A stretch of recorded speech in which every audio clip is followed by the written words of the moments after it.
Hello everyone, and welcome to today's free public TPC training webinar entitled Annual EHS Housekeeping. Is your company in compliance? Our goal today is to really talk about your environmental health and safety programs in your facilities and see what it takes to make sure you are in good shape with OSHA compliance and within the standards in your jurisdiction. Our host today, his name is Paul J. Colangelo, and he's our local safety expert here across the nation actually for us at TPC training, and we look forward to learning more from Paul about what he can tell us all about these compliance issues.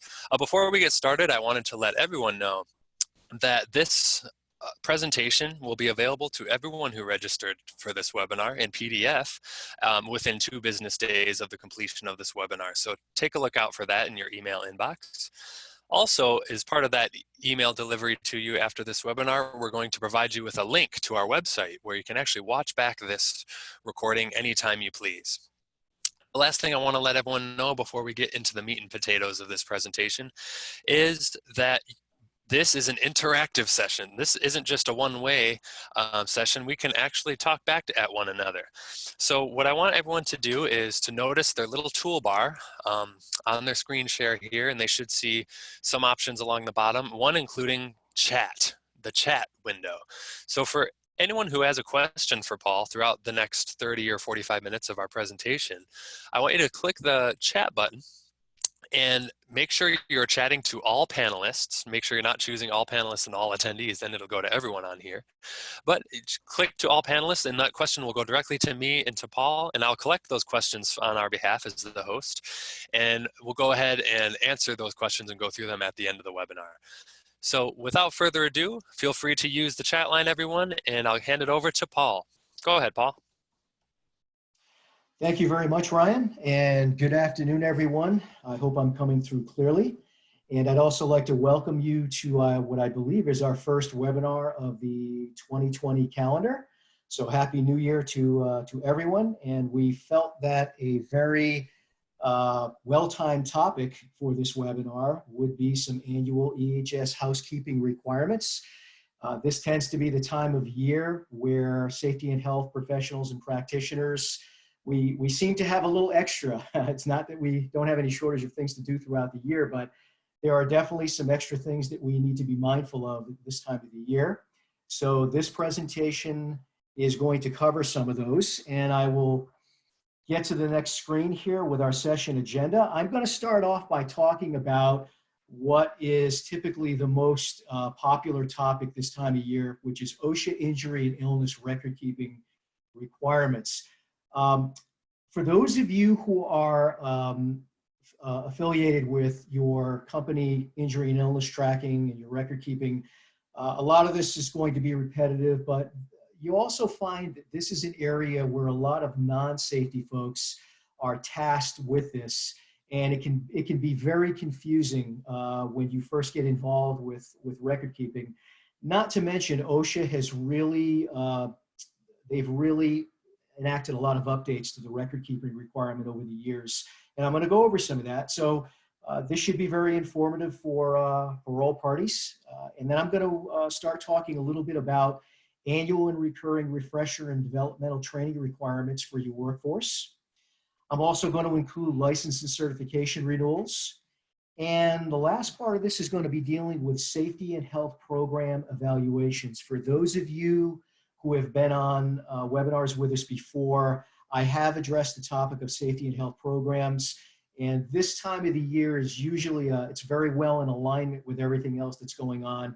It's a good idea to give your safety and health program an annual evaluation and a checkup. So, and as Ryan mentioned, we're going to be gathering questions throughout the webinar, and hopefully I will have enough time to address the ones that I can answer. And if for some reason I can't, I'm very good about getting back to folks with answers to your questions.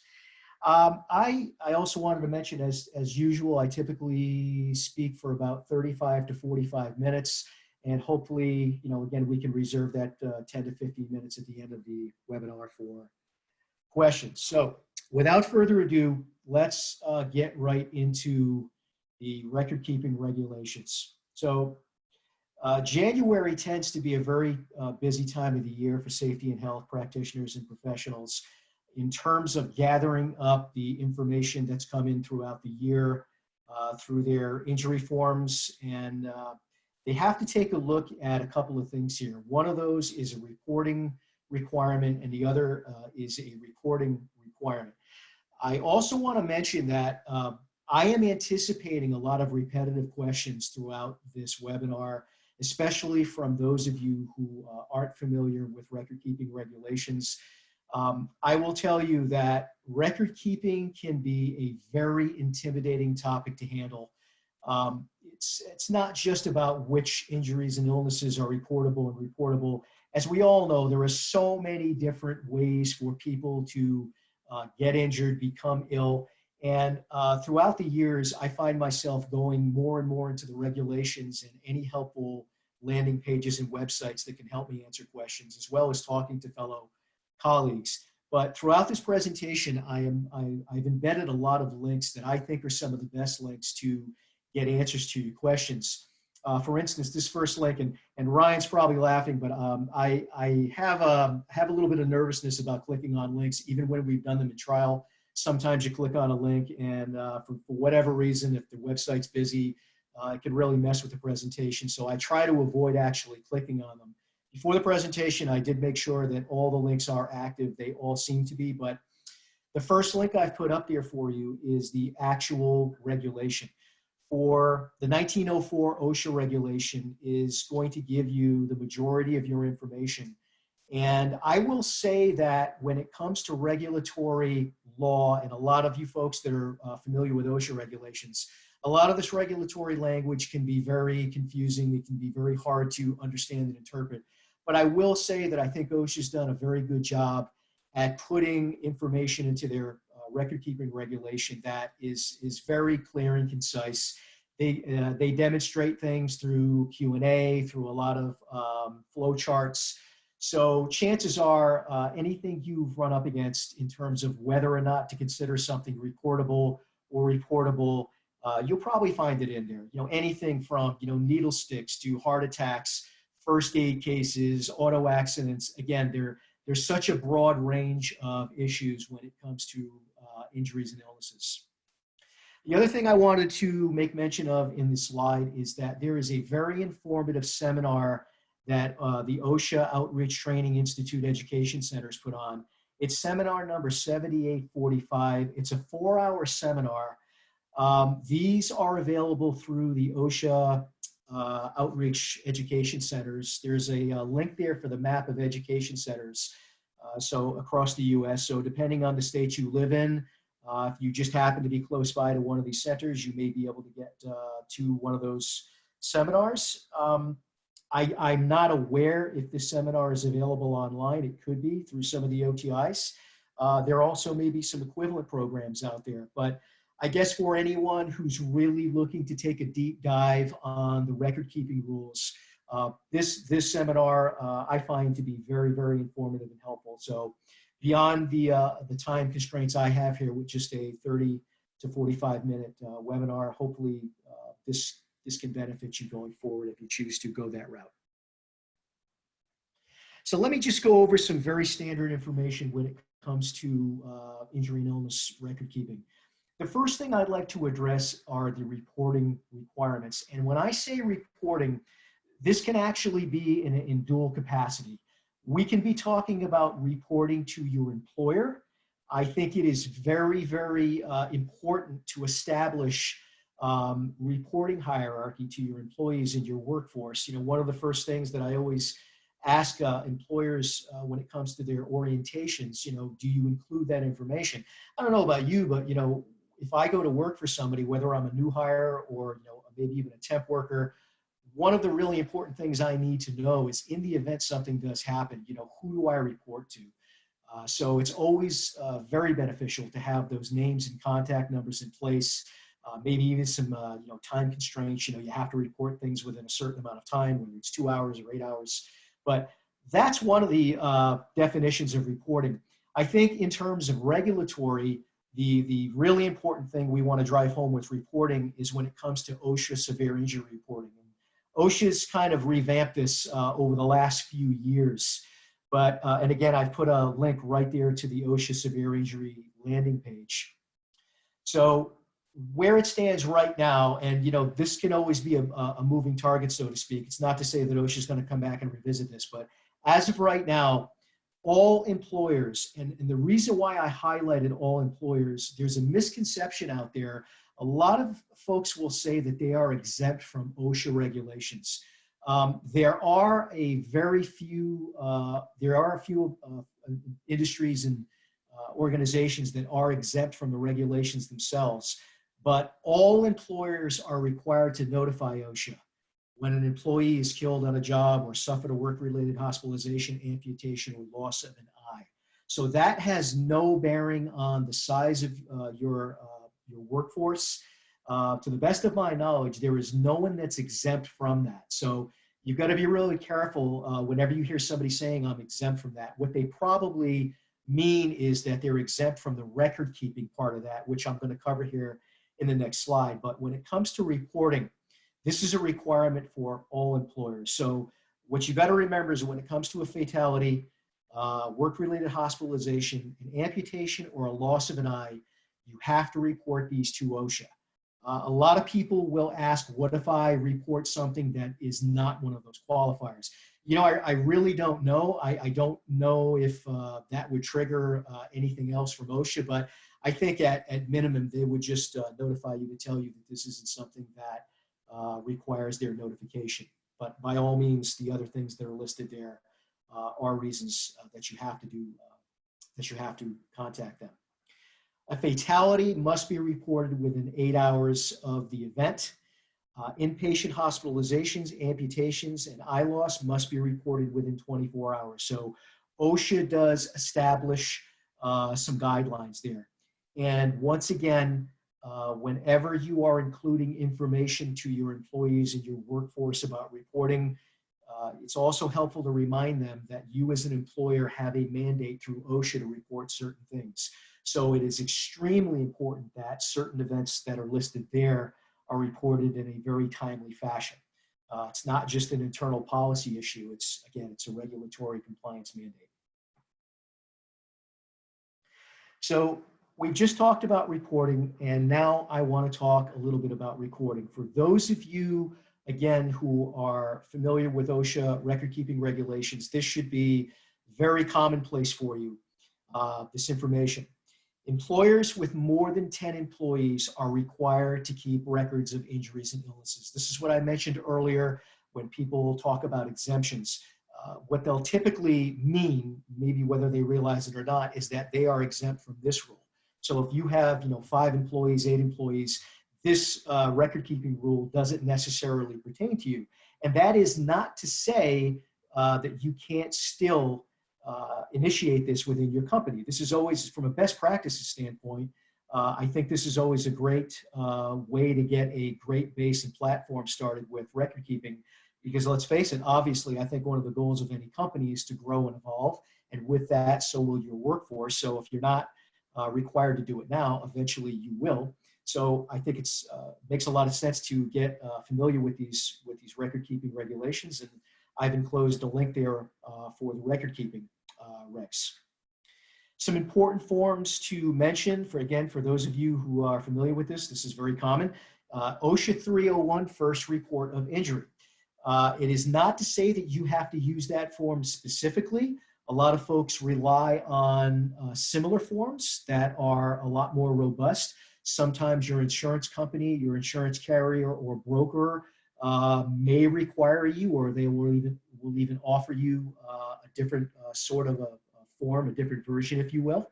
But there are a lot of folks out there that use different forms. I also should mention that we live in the world of technology now. A lot of these forms just aren't filled out hard copy anymore. There's a lot of workforce management platforms out there that have electronic forms. It's very convenient to do this electronically if you have the capability and ability to implement and integrate this technology into your company. But regardless, there should be a way for you to immediately document an injury or an illness. And just wanted to mention, when it comes to recordable injuries and whether or not something should actually be documented, I guess I'll just throw this out there. A lot of people will just say the rule of thumb is anything beyond first aid. That's not to say if you wanted to fill out an OSHA 301 for something that just required some, first aid and, they went back to work.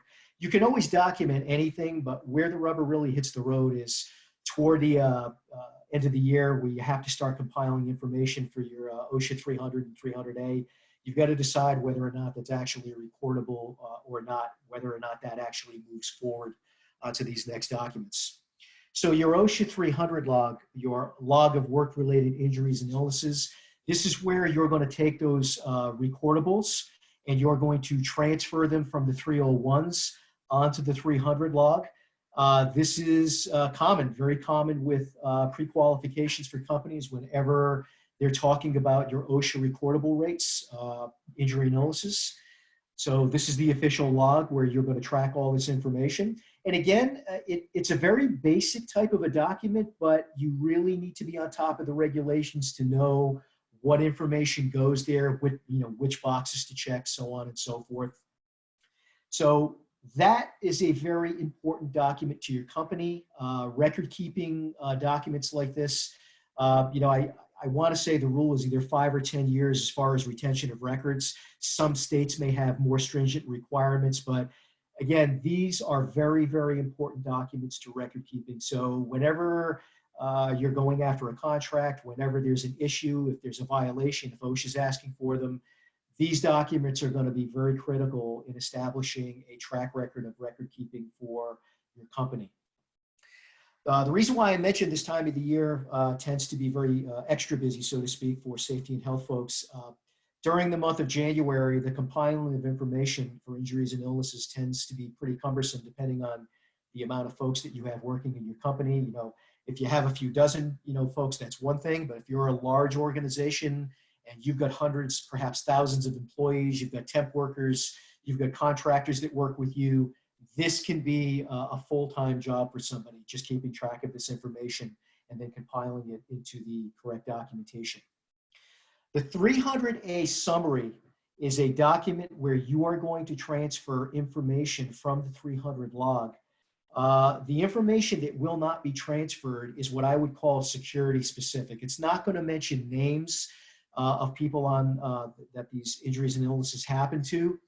And I'm going to talk here in a minute about electronic record keeping requirements. This actually was cause for concern when OSHA implemented their electronic record keeping regulations a couple years ago. The concern about security, personal information for employees, things of that nature. The summary basically just takes certain pieces of information from the OSHA 300 log. You have to transfer them to the OSHA 300 summary. And then OSHA requires employers to post this summary, not the log, but the summary from February 1st through April 30th. This is actually a public information stipulation for your workforce. They have a right to know what sort of injuries and illnesses are taking place within your company. I don't know about you, but that is definitely something that I would want to know as an employer. If I see a high rate of incidents, whether it be musculoskeletal strains and sprains or slips, trips, and falls, that obviously leads to concern and, perhaps, why aren't we getting the right training? So again, this information is very beneficial and critical to the company and the employees themselves. Another area that I have a lot of dialogue with employers about is how this document has to be certified. If you take a look in the OSHA regulatory language, this document has to be certified and signed by a company executive. It wasn't always that way, but a few years back, OSHA specifically came out and said that this document has to be signed and certified by a company executive. And for those of you who haven't seen the actual language as to what that means, OSHA defines that as the owner of a company if it qualifies as a sole proprietorship or a partnership. That person has to be an officer of the corporation, or if of course, if it's a corporation, or the highest ranking company official working at the establishment. And I am going to talk about establishments and firms in a minute. There's actually a very specific definition that goes along with that. or that person is the immediate supervisor of the highest ranking company official working at the establishment. I think it's very important if, for those of you who work in safety and health, let's face it, it's hard to get some face time with the CEOs and presidents and, perhaps board members, other executives within the company.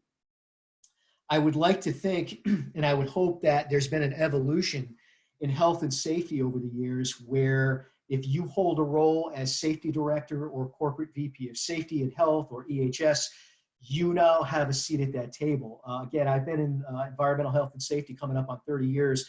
That wasn't always the case.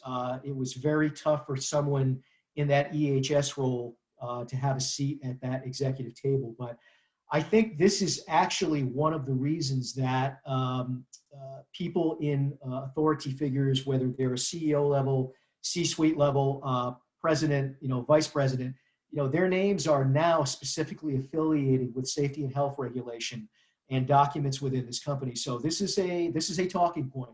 So just please make sure that this is something that your higher ups understand, and that information is very critical to have certified by a company executive. I'm going to move on to electronic reporting requirements. Those of you, again, familiar with the record keeping regulation have seen over the last couple of years, OSHA instituted this. They've made some changes to it. As far as I know, this is where the regulation stands now. Electronic reporting requirements. Over and above your record keeping requirements, establishments with 250 or more employees that are currently required to keep OSHA injury and illness records, or those of you between 20 and 249 employees classified in certain industries. That is actually a hot link right there under certain industries. If you click on that, that is going to give you a list of those qualifying industries. Off the top of my head, I can tell you that those of you that work in hazardous waste management, that will pertain to you. So don't just think it's for employers 250 or more. Even if you have as few as 20 or more employees, if you are listed in that certain industry, electronic record keeping reporting requirements will apply. Now, one of the things that has happened over the last, I believe it's over the last year and a half, OSHA went back and forth with employers. There were a lot of final rule questions that came in. And one of the things they decided to change is that you are now just required to submit the information on your Form 300A. You do not have to submit anything over and above that. Again, as far as I know, I do try to keep on top and keep track of these regulations if there's any discussions, if anything is going to be changing. But as of right now, that is the rule. OSHA has set up an injury tracking application known as the ITA. This system had a heck of a lot of bugs in it when it was first launched, I guess like anything else technology related, but seems to be running very well now. It's actually very easy to go in there and create an employer account. So when you get a chance, if you feel that this does apply to you, the electronic record keeping reporting requirements, by all means go into that hot link and set up an account. Your electronic reporting requirements are currently due by March 1st for the previous calendar year. So just be mindful of that date. I mentioned that there are a couple of very important terms when it comes to electronic reporting requirements. Reporting requirements are based on the size of the establishment, not the firm. So let's talk about the establishment first. OSHA mandates that the injury and illness records are maintained at the establishment level, not the firm level. And what that basically means is the establishment is a single physical location where that business is conducted as part of the firm. And injury and illness record keeping is based on peak employment. So if you happen to have a location that has that mandate for 10 or more, more than 10 employees throughout the year, and if you look in the next bullet, that includes full-time, part-time, seasonal, and temporary workers, then that establishment is actually required to keep records of injury and illnesses for that establishment. Now, I know a very common question tends to be, If I work in my headquarter office and we have several different establishments, what is the best way or what is the mandated way to keep records? I would think that most safety professionals and practitioners will agree that if those records are maintained at the establishment level and then they are compiled in a way that the firm does not, in other words, they're not burdened with compiling all this information, especially if they're doing it, throughout, maybe the month of January. I think it's a heck of a lot easier to maintain these records at the establishment level and then make sure that the firm gets all these documents where they can make sure that everybody's in alignment. It's definitely the much better way to do it, but obviously you have to have the right people in place at these establishments, making sure that this is done correctly. So very important that the firm communicates with all of its establishments that are affected by this rule. And they do define the firm. OSHA does define the firm, if you want to call it your company or your organization, anything that's comprised of one or more establishments. So just keep in mind that as far as OSHA's point of view, record keeping should be comprised at the establishment level. And again, whether or not that you set up multiple accounts in the ERR based on your establishments, whether you just do it under one, which is your firm, I guess that's up to you. But again, I would highly suggest that you go into that link and take a look at how that account is set up for ERR. I know that there are bound to be a lot of questions regarding record keeping, but again, I'm gonna try to stay on point here with my time, and anything that does come in after the fact, if you have any more additional questions or something you may not be able to locate or navigate through within the regulations, I'll be happy to answer for you. I will now start addressing some training issues that do tend to come about this time of year. And one of the first things that I would like to address are annual training requirements. Now, when I talk about requirements, I am talking more specifically about regulatory requirements. From a best practices standpoint, from a company standpoint, that would be, something else that you could take into consideration. But I am going to reference a document here, and I have referenced this document in previous presentations. This is the OSHA 2254 Training Requirements and OSHA Standards. This has been one of my go-to documents over the years.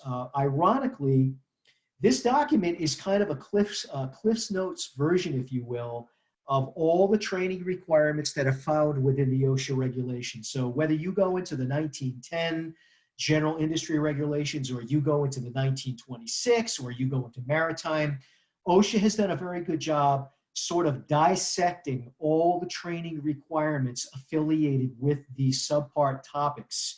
And they address these training requirements from the initial standpoint, the annual standpoint, and what I would call the recurring and refresher standpoint. So if those of you have conducted training, regardless of your training mode or format, if you find yourself questioning, do certain topics require, refresher training? How often should it be done? Should it be done on an annual basis? Should it be done every 2 to 3 years? You can typically find the answers to your questions right here in the OSHA 2254. So if you just go into the OSHA website and type in 2254, it'll bring you right to a PDF of the document. I believe there's also a landing page for the OSHA 2254 as well. There's a lot of helpful information in here. It's not just the information from the OSHA regs. They do cover a lot of helpful information about training and trainer resources, a lot of resource material in there. So if you do get a chance, by all means, please be familiar with this document. It can be your best friend going forward. In alignment with the OSHA 2254, what I also find this time of the year is a very, in terms of timing, what I find is very helpful is to really take a deep dive on your program. There's a difference between safety training and safety training program. So when I hear training, I'm actually thinking about the content, right? The content and curriculum that comprises your program. So one of the first things I always say is, take a look at your program, take a look at your actual content and your curriculums, if you have curriculums, curriculums would be established for, you can do them on a lot of different bases, but typically role specific. If you have electricians that work for your company, obviously there would be an electrical training, safety and health training curriculum that would hopefully be aligned with their requirements. Same thing would apply for those of you working in confined space, or maybe you can even do it by trade. A lot of companies, they do it all kinds of ways, but I think it's really important to take a look at not just the content of what you are offering your workforce, but making sure that the curriculum is aligned for them and it's effective. And one of the ways you can establish effectiveness is to get management and employee feedback.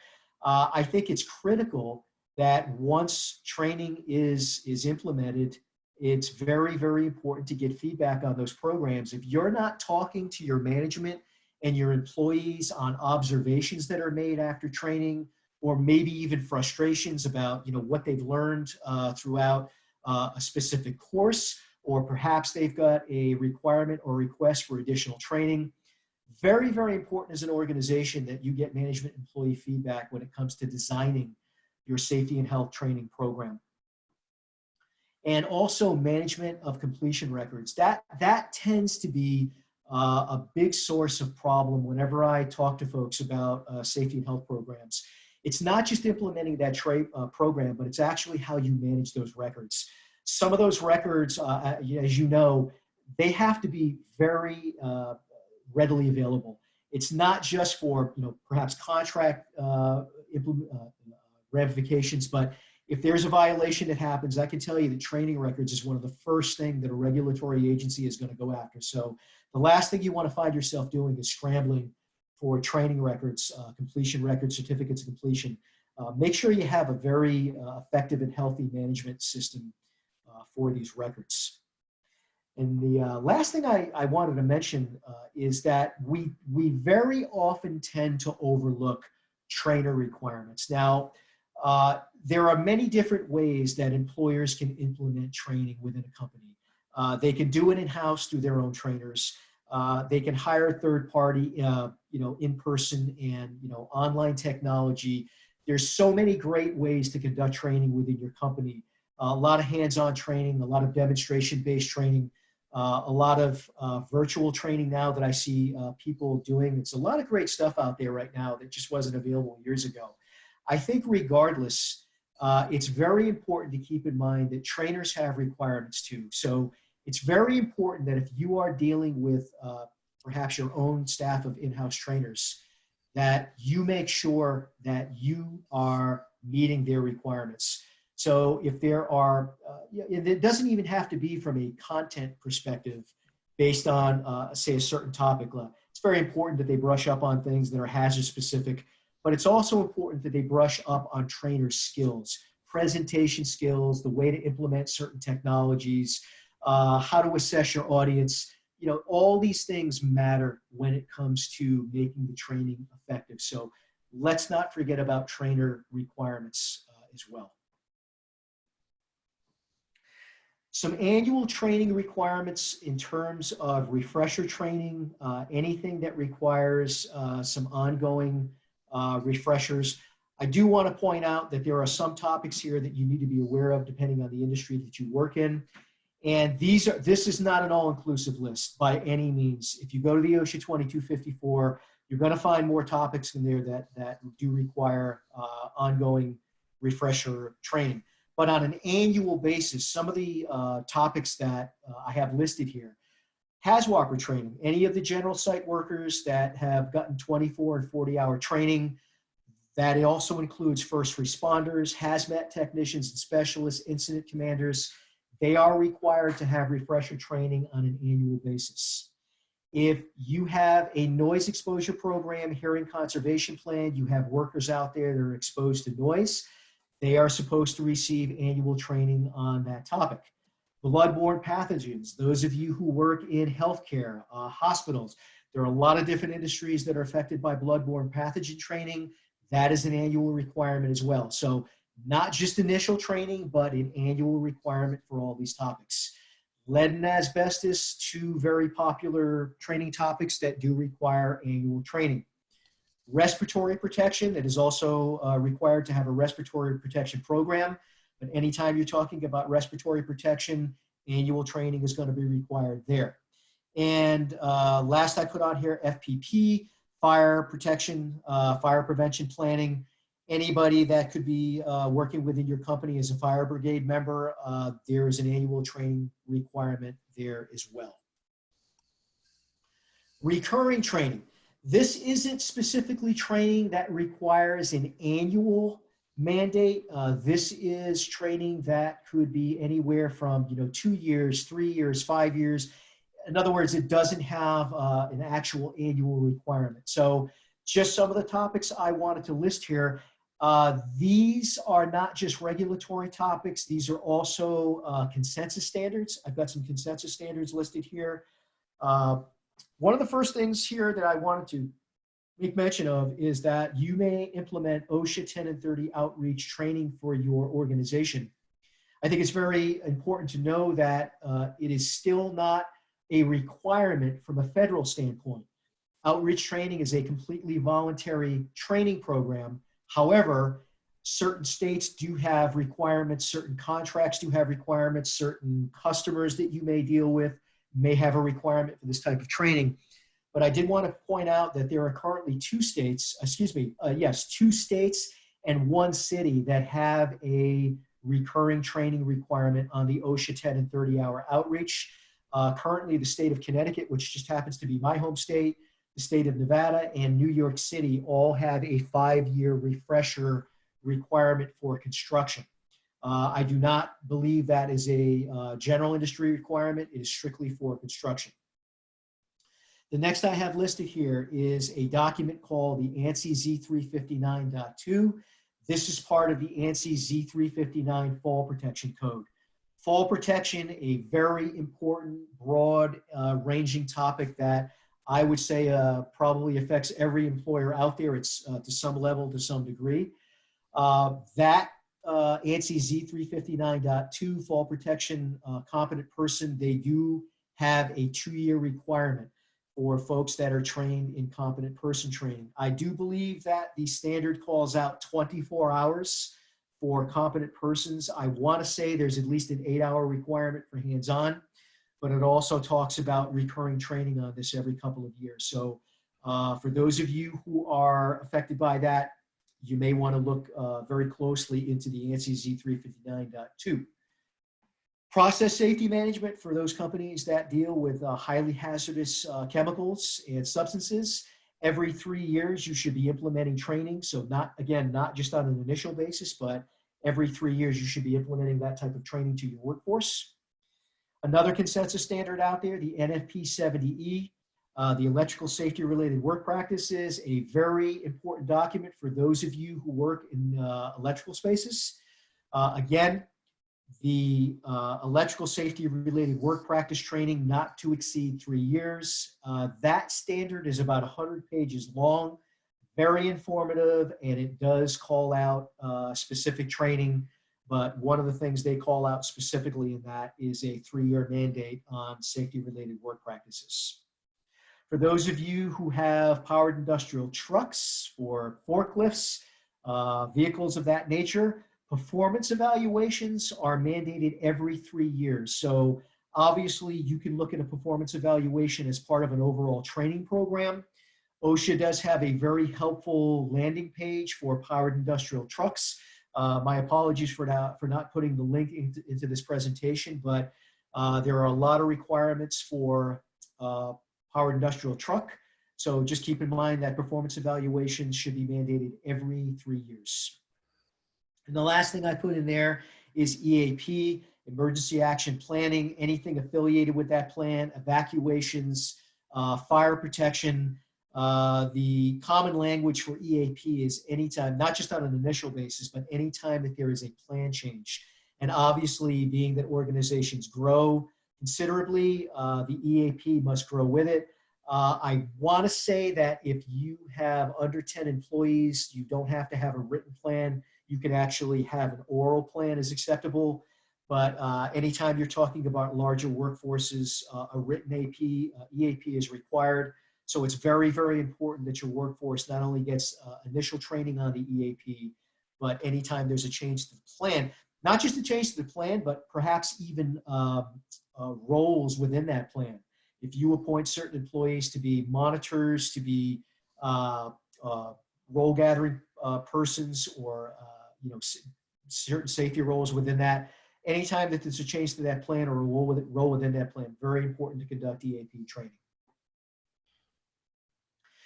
Next slide is this is an area that I find there are usually a lot of shortcomings with orientations. I would really love to see more and more employers doing not just new hire safety and health orientations, but making sure that these orientations are updated and refreshed every year. Those of you who are heavy into contractor management, that you don't self-perform a lot of your work, perhaps you have a video, perhaps you have a PowerPoint presentation, perhaps you require your contractors to come in and actually have a face-to-face orientation with not just your company, but maybe specific sites that they're going to be working on.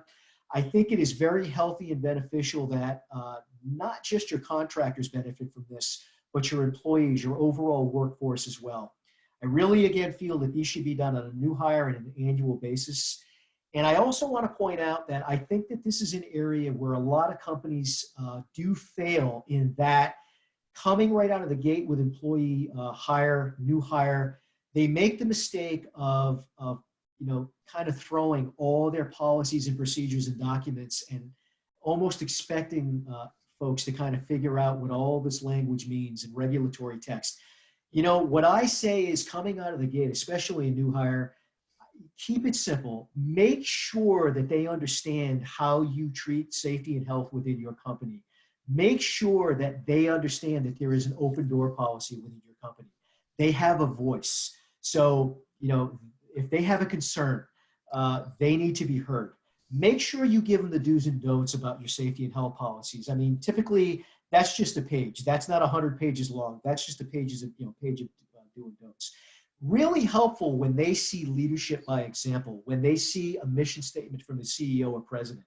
They see perhaps even a video clip of how that person addresses safety and health within the company. Make sure, I mentioned this earlier, make sure that they understand when things do happen. If there's an incident, if there's an injury, that they know what the protocol is. They know those emergency contact numbers. They know who to call. How about some of their PPE requirements? Some of the things they can expect to get. If it's a set of safety glasses, a hard hat, make sure they understand they're going to be getting training on these topics, not just with PPE, but certain topics that are going to affect their operation in a certain role. Again, very, very important that they understand these things coming out of the gate. It's also very important to include enforcement actions within that orientation.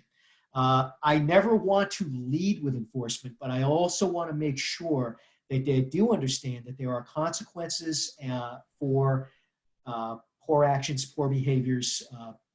We have to make sure that we are also enforcing our program. We want to educate folks. We want to do everything in our power to make sure that they are protected, but they have a role as well. And when that role is willfully violated, there has to be enforcement for this program. And of course, there's got to be an employee acknowledgement. I always say that, once someone has gone through any orientation, you've got to have a way to document and prove that this has actually happened. Again, smaller employers, it's much, much easier to keep track of your workforce, but I think it's very, very important to document your orientations. This is an area that I see growing very, very rapidly. Employers are looking for ways to implement new hire orientation. You see a lot of these done in the HR segment, a lot of maybe the HIPAA laws, some of the, behavioral laws that you see affiliated with HR, but I really think that safety and health needs to follow or even integrate this into what is currently being done from an orientation standpoint. So by all means, if your company is doing it now, always take a look at ways you can improve this. Make sure on an annual basis this is being refreshed. Don't just one and done this. You've got somebody that's been working for you for 10 years, 15 years. Ask yourself how often that person is really reminded of your company policies, because let's face it, safety programs have to evolve. And with that should involve the orientations as well. I'll talk a little bit about common licenses and certifications. Now, I did speak about training requirements. A lot of these training requirements are affiliated to licenses and certifications. Again, when you start thinking about some of these, especially from a state level, a lot of states require a lot of specific certifications when it comes to operations of equipment, certain types of trades, even engineering. A lot of states can really have, and by the way, not just states, a lot of municipalities, a lot of towns, a lot of boroughs. You've always got to look beyond federal mandates and look into other areas of regulatory requirements. So very important that you take a look at some of these when it comes to things like first aid CPR. I already mentioned powered industrial trucks. Man and material lifts. I know a lot of states have specific requirements for operator certifications. Those of you who have crane operators or perhaps even contract out to crane operators, a lot of mandates for certifications and licensing, especially if it's affiliated with military applications, the EM 385, things of that nature. A lot of specific requirements, and it's very beneficial this time of year on an annual basis that you're taking a look at some of these requirements. Those of you, obviously, electrical licenses that are required, if you have workforce members that are licensed electricians, perhaps even those of you who contract out to electrical companies. I also do want to point out that a lot of companies that have electricians on their staff, some of these master electricians do hold licenses for the company. So let's make sure that we're doing what we have to in terms of recertifications, any sort of renewal process for those licenses, because if something expires, it doesn't just hurt the individual, it can hurt the company as well. I already mentioned fall protection with the ANSI Z359, so that's a very important code to follow in terms of training requirements to keep those certifications current. And so again, just I guess the final thing I'll say on that is it's not just a state requirement, it's anything that could affect a certification or a license. A lot of different things come into the fold on that. I talked a little about records management with safety and health training completions, but folks, I want to talk a little bit about expanding on that. And this is where the use of technology can really be beneficial for your company. And by all means, there is still nothing wrong with doing anything, if you want to call it the old-fashioned way. I still come across a lot of employers that are, still utilizing, the clipboard and the pen and the file cabinet. That's fine. If that works for you, no problem. But I can tell you that the larger your workforce gets, implementing technology is really going to be beneficial for you. So if you haven't explored a workforce management technology platform, this may be the time of the year where your workforce is growing to a point where this is just getting really too hard and out of control to be doing it on a hard copy basis. So all kinds of records here are affiliated, with safety and health. It's not just training records. Again, it's all affiliations with certifications and licensing. Could be, a track record of violations. There's all types of things in here that you have to have affiliated with your program.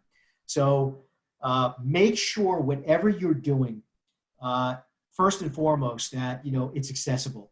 Again, whenever these things are requested, demanded, however you will, you want to make sure that these records are accessible. You also want to make sure that you are giving over these records in a way where somebody's not going to be scrambling through these. So it's really helpful when you can actually run reports. Some of these workforce technology platforms, they're really great in terms of how they compile information, and then they put them into a report-capable type of a document. And I'm going to show you here in the next slide, when you're interacting with executive management, it's really helpful that some of these reports are presented. It's just a much easier way for people to understand how you're keeping track of certain things. And also another very important thing that technology can do for you is actually put some renewal date triggers in there. So, just some helpful reminders when things are due, giving you enough heads up here on when you should be implementing certain types of training or looking out for renewals with licenses and certifications. I talked to you about safety and health programs in some previous presentations we've done. I like to say that, and again, depending on who you are, the state that you work within, headquartered in, There are a lot of folks that are going to have debates on certain core elements. I go right to OSHA's recommended practices for safety and health programs, and I provided a link there for you. I really think that those 7 core elements are going to be the most effective for you. So if you want to measure your safety and health program against these elements, I really do believe that these are the most critical: management, leadership, worker participation, hazard ID and assessment, hazard prevention and control. That's typically where a lot of safety and health programs stop, but it's very important to include education and training, evaluation and improvement, and contractor management. I mentioned a minute ago about custom reporting. It's very important to get face time with executives here. And again, especially when they know that they're going to be certifying things like the OSHA 300 log. I am going to give you a little tip here in my experience with executive management.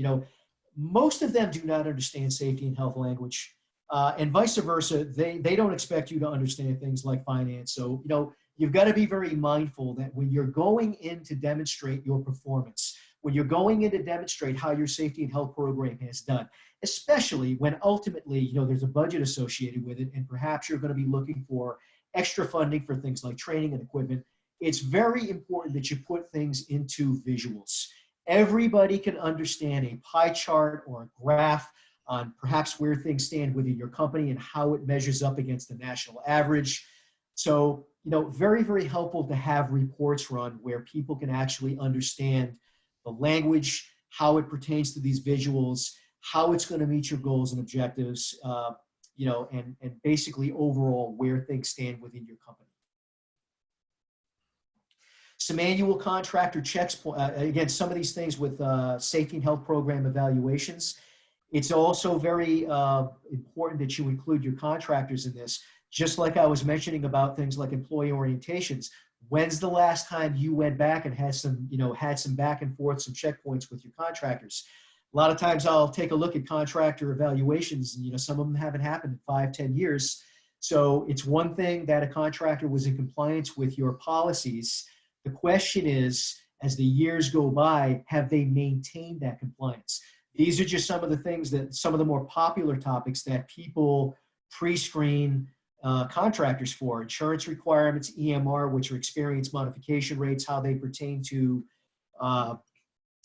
those workers' comp losses, OSHA recordable rates, their OSHA violations, their safety and health program documentation, their training completion requirements. It's not important just to know that your contractors are saying they're doing training. You need to see proof of that as well. And orientations and updates. So again, going back to the whole orientation issue, it's very important that orientation is updated, and I always like to see that done at least on an annual basis.